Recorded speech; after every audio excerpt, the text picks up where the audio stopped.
안녕하세요. 오늘 좀 흥미로운 연구 결과를 같이 보려고 하는데요. 많은 분들이 아마 공감하실 거예요. 그 긴 근무 시간하고 또 가족 돌보는 거 있잖아요.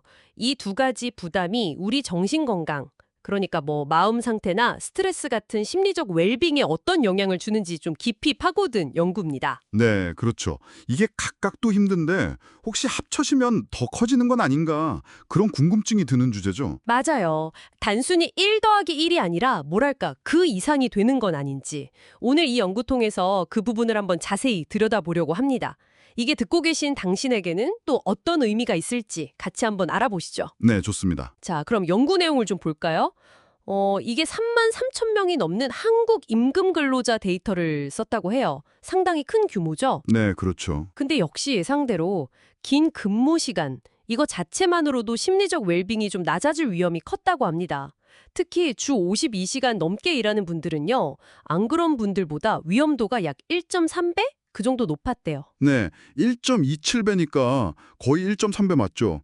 그리고요, 가족 돌봄 부담도 비슷했어요. 아, 돌봄도요? 네, 뭐 아프시거나 연세 많으신 가족 혹은 장애가 있는 가족 돌보는 경우요. 이런 분들도 그렇지 않은 경우보다 심리적 웰빙 낮을 확률이 한 1.16배? 그러니까 이것도 한 1.2배 가까이 높았죠. 그렇군요. 이게 보통 뭐 역할 긴장 아니면 시간이 부족하다 뭐 이런 이론으로 설명을 하는데요.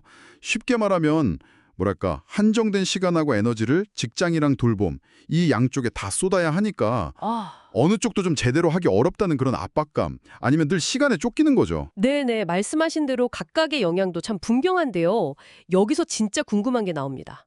만약에 이 두 가지, 그러니까 긴 근무 시간이랑 가족 돌봄 부담 이걸 동시에 안고 있다면요. 이건 그냥 단순히 더 힘든 걸까요? 바로 그 지점입니다. 이게 이 연구의 진짜 핵심인데요. 시너지 효과, 그러니까 산승 효과가 나타났다는 거예요. 시너지요? 네. 주 52시간 넘게 일하면서 동시에 가족 돌봄까지 하는 분들 있잖아요. 이분들은 둘 다 해당 안 되는 분들에 비해서 심리적 웰빙이 낮을 위험이 무려 1.81배나 높았습니다. 와, 1.81배요. 거의 2배인데요. 네, 거의 2배 가까이 되는 거죠. 이게 단순히 뭐 두 어려움을 그냥 더한 것, 그 이상의 결과라는 겁니다. 비유하자면 뭐 한 발로 서 있기도 좀 힘든데 업무 스트레스, 누가 등 뒤에다 무거운 짐, 돌봄 부담까지 딱 얻는 거랑 비슷하다고 할까요? 아. 단순히 무게만 더해지는 게 아니라 그냥 균형 자체가 확 무너져서 넘어질 위험이 훨씬 커지는 거죠. 실제로 이 상호작용 효과가요. 전체 위험 증가분의 한 4분의 1 이상, 약 26% 정도를 설명한다고 해요. 그러니까 두 부담이 서로를 막 증폭시키는 거죠. 야, 1.81배. 단순히 스트레스가 양쪽으로만 느는 게 아니라 이게 뭔가 질적으로 다른 어려움이 되는 거군요. 그러면 이런 복합적인 부담은 구체적으로 어떤 분들한테 더 크게 나타났을까요? 네, 데이터를 좀 보니까요. 특히 60세 이상 고령층이 그렇고요.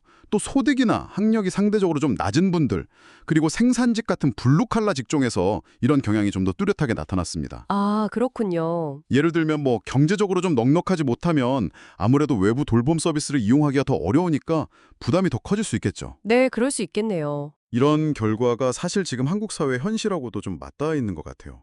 그 OECD 중에서도 근무 시간 길기로 유명하고 또 고령화는 빠르게 진행되면서 가족 중심의 돌봄 부담은 점점 커지고 있잖아요. 딱 그 상황을 보여주는 거죠. 그렇군요. 자, 그럼 이 연구 결과, 지금 듣고 계신 당신에게는 이게 어떤 의미일까요? 물론 한국 상황 연구긴 하지만요. 일과 가정이라는 이 서로 다른 영역의 스트레스가 단순히 그냥 합쳐지는 걸 넘어서 서로를 막 증폭시키면서 우리 정신 건강에 훨씬 더 큰 영향을 줄 수 있다는 걸 좀 명확하게 보여주는 것 같습니다. 혹시 비슷한 경험 하고 계신 건 아닌지 한번 돌아보게 되네요. 맞습니다. 그리고 이건 뭐랄까, 개인이 그냥 알아서 잘 버텨야 한다. 이런 식으로는 해결되기 어렵다는 걸 좀 보여주는 거죠. 네, 그렇죠. 근무 시간을 좀 현실적으로 조정하려는 그런 직장의 노력도 필요하겠지만 동시에 뭐 가족 돌보움 휴가를 진짜 쓸 수 있게 한다거나 아니면 돌보움 수당 같은 걸 지원하는 그런 사회적인 안전망이 왜 중요한지를 뒷받침하는 아주 강력한 근거가 됩니다. 이게 단순히 개인의 의지 문제만은 아니라는 거죠. 네. 오늘 긴 근무 시간이랑 돌봄 부담이 정신 건강에 미치는 이 복합적인 영향에 대해서 깊이 이야기 나눠봤는데요. 마지막으로 이런 생각도 좀 드네요. 이 연구가 그 팬데믹 기간 중에 진행됐다고 하잖아요. 네, 맞아요. 과연 그 코로나19 같은 전 지구적인 위기 상황이 일과 돌봄, 그리고 우리 마음 건강 사이의 이 아슬아슬한 균형에 또 어떤 우리가 예상치 못한 영향을 미쳤을까요? 이 부분도 앞으로 좀 계속 지켜볼 필요가 있겠다는 생각이 듭니다.